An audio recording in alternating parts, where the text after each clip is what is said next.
I want to remind you that this show, of course, is possible because of some of the great people we have who back us up every day. That would be our sponsors of KLIX.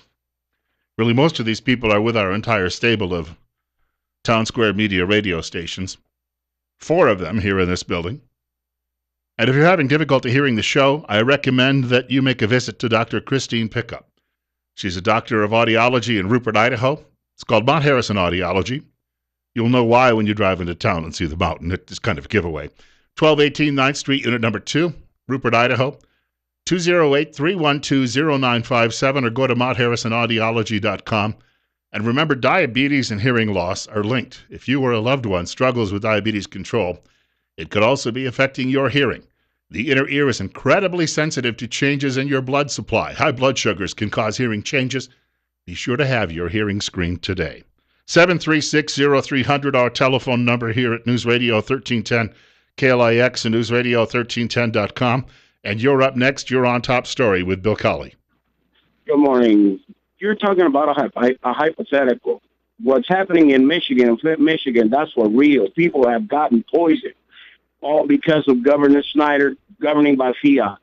And you know what? That's just hypothetical what you're saying, but what happened in Flint, Michigan, that's a crime against humanity. Killing all those minority people with lead poisoning water, come on.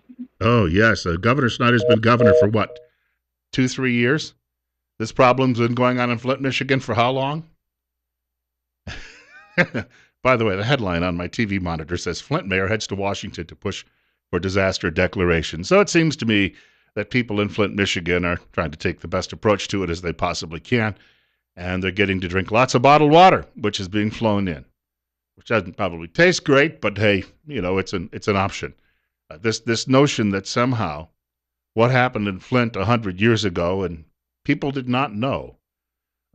We had this argument about land a couple of days ago on the program. People did not know what harm they were doing in the 1880s, 1890s, 1920s, 1940s. We know now. So there you go. And to say that the governor of Michigan is ruling by fiat, I was there with the Person-to-Person Political Action Committee in 2014 working on a U.S. Senate race. Governor Snyder does not rule by fiat. In fact, he's got to deal with a lot of recalcitrant Democrats in his state legislature. Now, ruling by fiat, that more often takes place in Washington, where a guy comes out and says, oh, if Congress will not work with me as a co-equal branch, I will overrule it, and I will take your guns away. 827, Bill Colley with you on Top Story on News Radio 1310, KLIX and newsradio1310.com. It's 27 right now. You can reach our program at 736-0300. That's 736-0300. And as I mentioned earlier, Grant Loebs is coming up a little bit later in the program. You know, one person who doesn't do drugs, in fact, he doesn't drink alcohol. Donald Trump has never drank alcohol in his life. He has never done drugs. He is worth $10 billion. Maybe there's a correlation. Maybe you don't have to go out and cook methamphetamine if you actually lead a sober life and try to be productive. I bring that up because I had intended to open the show talking about Trump today, but pushed it back because of some of the rude comments on our website this morning, which we welcome. I mean, we welcome all comments, and we can sort of tell who the malcontents are when you actually see those. But there's an opportunity for people to sound off as well. And a lot of people are too shy to call up and argue with me because generally they lose. Because of my skill doing this, and actually have been hired for that skill and honed that skill over years and years and years of arguing with people on the radio or in my family life, I have an ability to put most people away and put them to shame. So instead of calling me directly, they generally go to the website and try to sound off there instead, as if somehow that validates their measly little lives. Not that I'm being bitter about you, not at all. No. It might actually encourage a few more of them to call the program.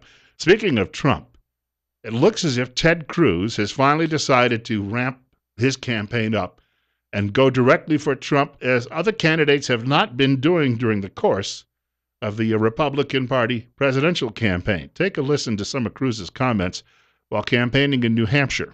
We were on the verge of losing this fight, and 12 million people here illegally being granted amnesty.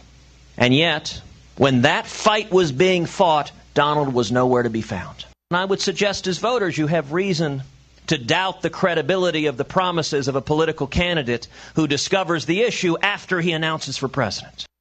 I was going to say, this is a guy who is ready to finally take off the gloves and go head-to-head. Speaking of my posts on our website, if you go there this morning, I get up very early in the day, long before sunrise, to prepare for this show.